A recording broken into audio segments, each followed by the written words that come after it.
I don't care what Don Jr. did, Gavin. You don't get to claim attorney-client privilege if I ask you if you flushed when you left the bathroom. Ass. The following podcast contains... I love it when you talk dirty.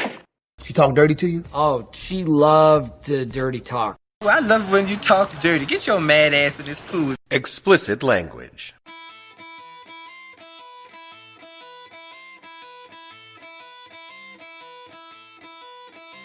Hello and welcome to the podcast that asks a simple question. When you told your kid he could be president someday and he still can't tie his shoes at 23, what the hell were you thinking? I'm your host Dave Bledsoe, and this is a Friday, December 8th, 2017 Meandering Towards Mediocrity edition of the show, where we sing the praises of mediocrity. Stay tuned. The What the Hell Were You Thinking podcast is brought to you by Average Joe's. We muddle through. Average Joe's is not the best company at our job, but we're not the worst either. We don't cost the most for the work we do, but we aren't the cheapest. You could find someone better to do our job, sure, but you could do a whole lot worse. At Average Joe, we like to say, we're all right. We're not great. We're all right.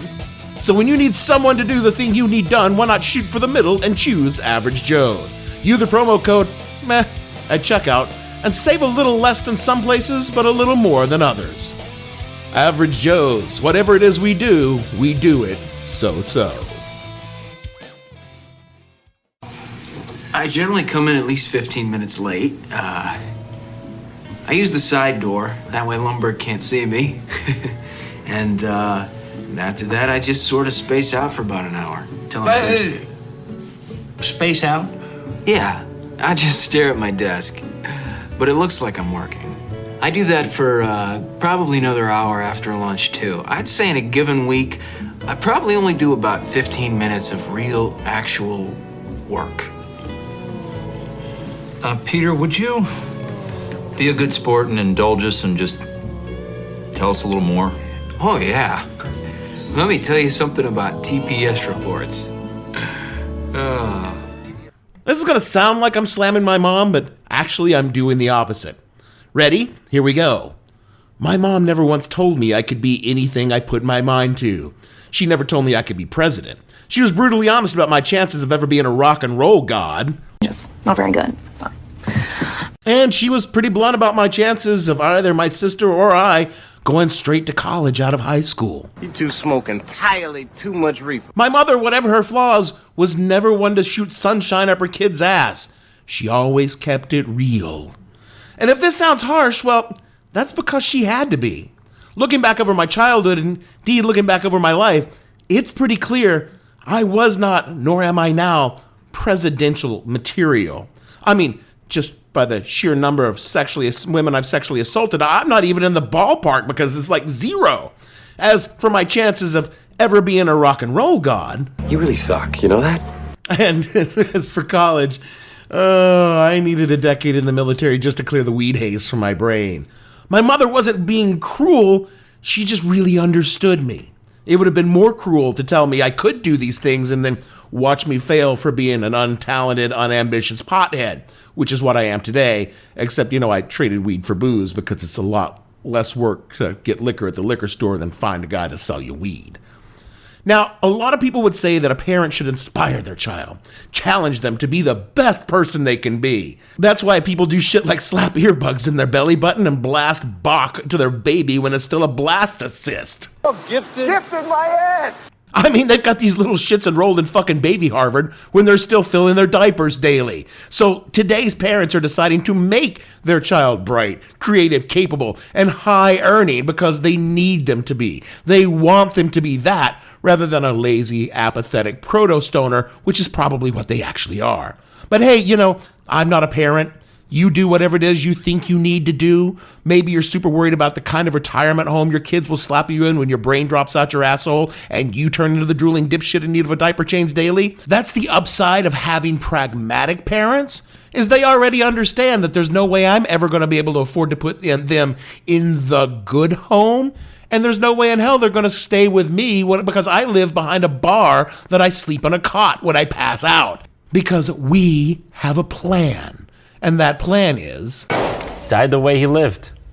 Like a goddamn psychopath. I guess what sent me down this particular rabbit hole this week was listening to Bob Garfield talk to Mike Pesca on the Gist last Thursday. And I think we are inculcated from birth that our identity is rooted in some sort of self-improvement. And if you used to earn 45, this is a line from the show, if you used to earn $45 an hour down at the auto parts plant, and now you're making $12 driving the airport shuttle, what does that make you? Yeah. The answer is a failure, so you better figure out, explain to yourself how that doesn't make you a failure, and thus do we find the underpinnings of Trumpism. Because I think in a lot of cases, these motherfuckers were shooting way too high to begin with. I mean, come on. That $40 an hour at the auto parts plant probably was a little challenging even then. And nor do I actually think that Bob and Mike were advocating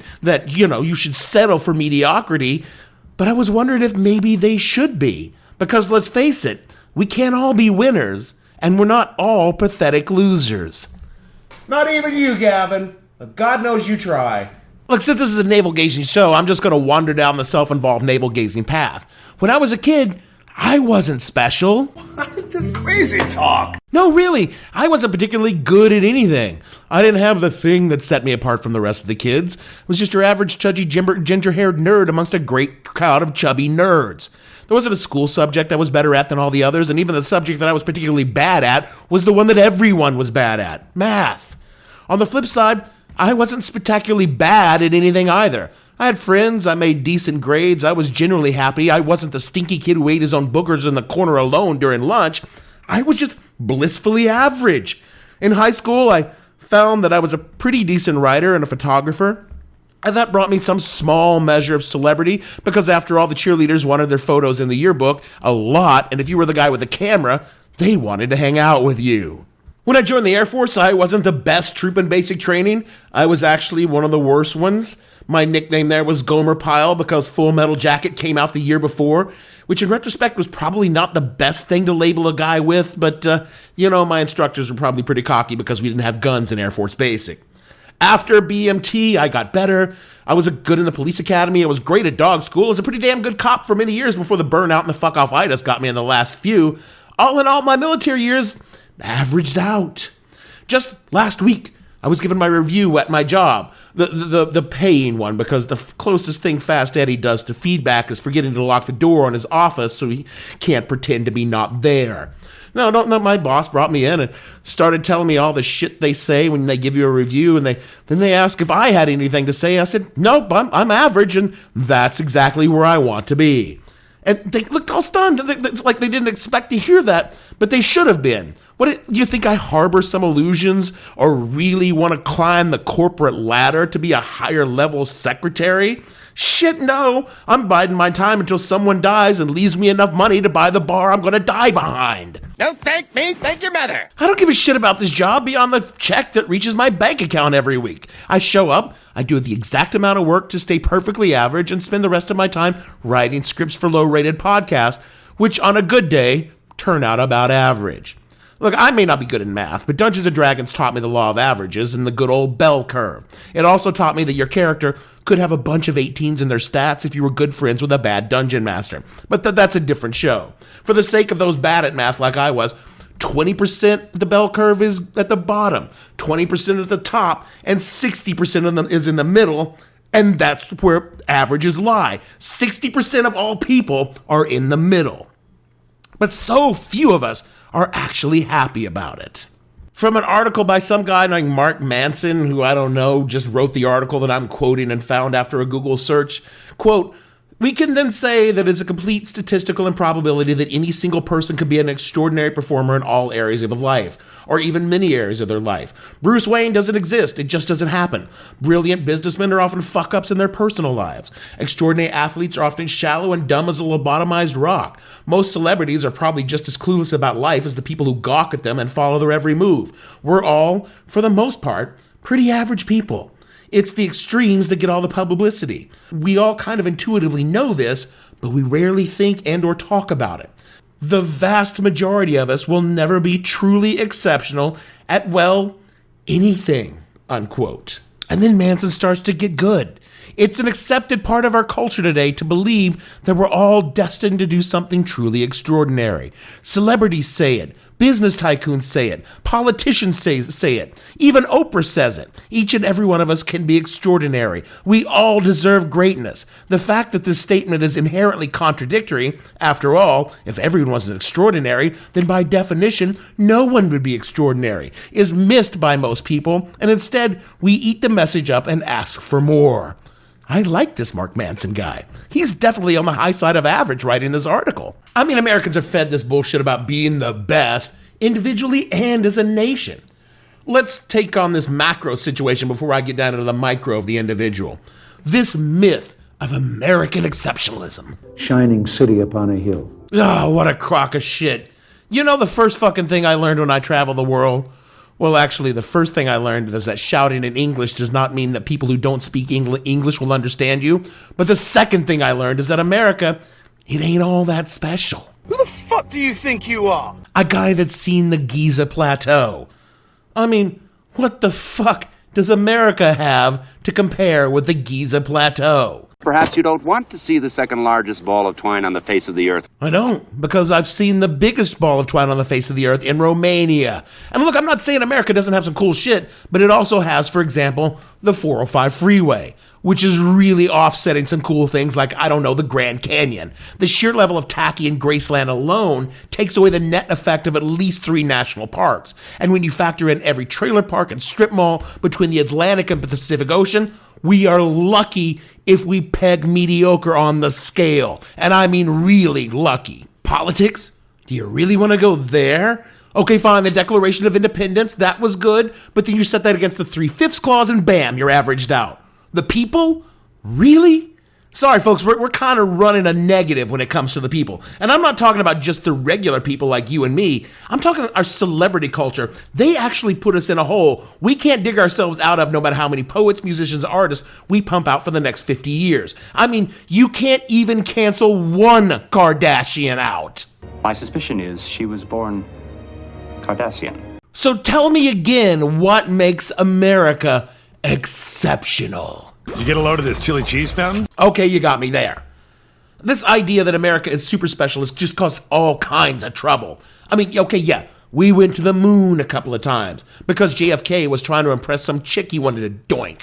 I will send a man to the moon if you'll just let me see those titties. That's not exceptional. I said the same thing to a woman in a bar once, and I saw the stars. That's because she hit me so fucking hard that I passed out, and that's not even close to going to the moon, but it's kind of in the neighborhood. Wars, invasions, colonialism, slavery, oppression, exploitation. Is that what makes us special? Hell yeah! Hell yeah! Hell yeah! I got some bad news for you, sunshine. Compared to our English predecessors, we ain't a fartlet by a match. They were the starting pitchers. We were just the relievers, and we do a shitty job at that. When it comes to evil, we're just average. Sorry, America. I mean, I'm not sure it's a great idea for nations to think they're special because nothing good ever comes of thinking like that. Once a country gets that crazy idea in its head, then their neighbors should start being very nervous. And that brings us to our way back.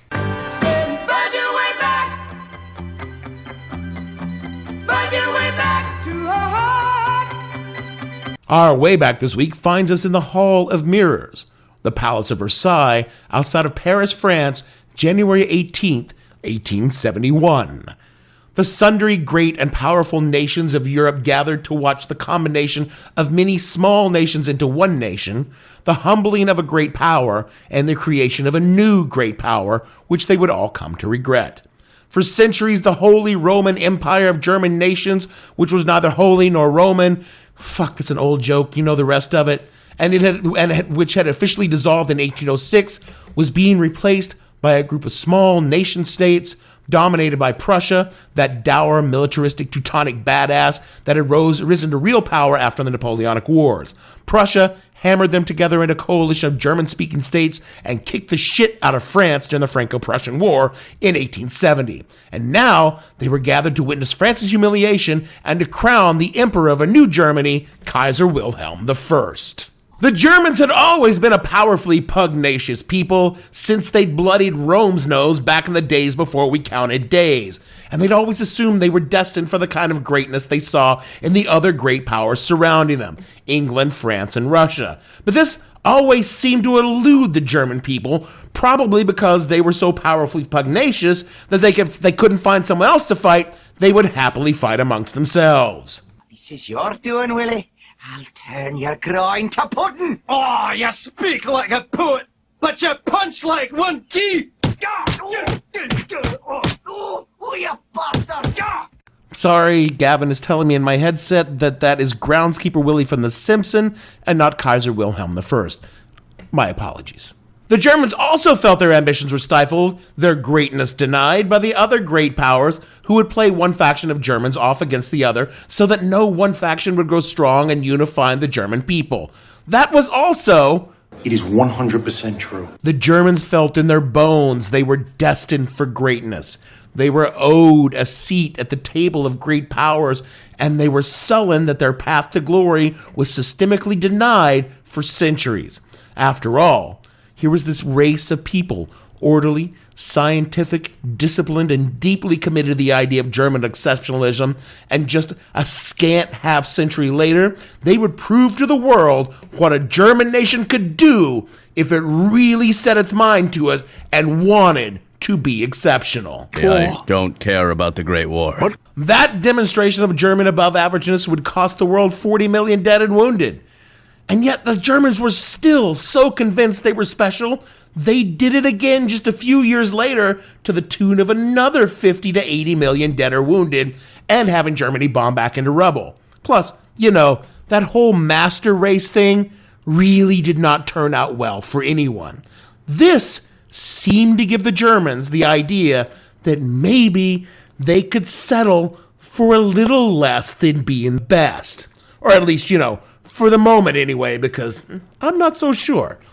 I've seen a gleam in Angela Merkel's eyes. And when it comes to individual people, the effects can be just as bad. It's just on a smaller scale. I mean, we all know the guy who thinks he's special, but is really just fucking mundane and can't accept it. Maybe he's the son of a rich guy. Not real bright, but full of determination to prove he's just as good as his dad. So he'll do anything to show people, particularly himself and his dad, that he's special.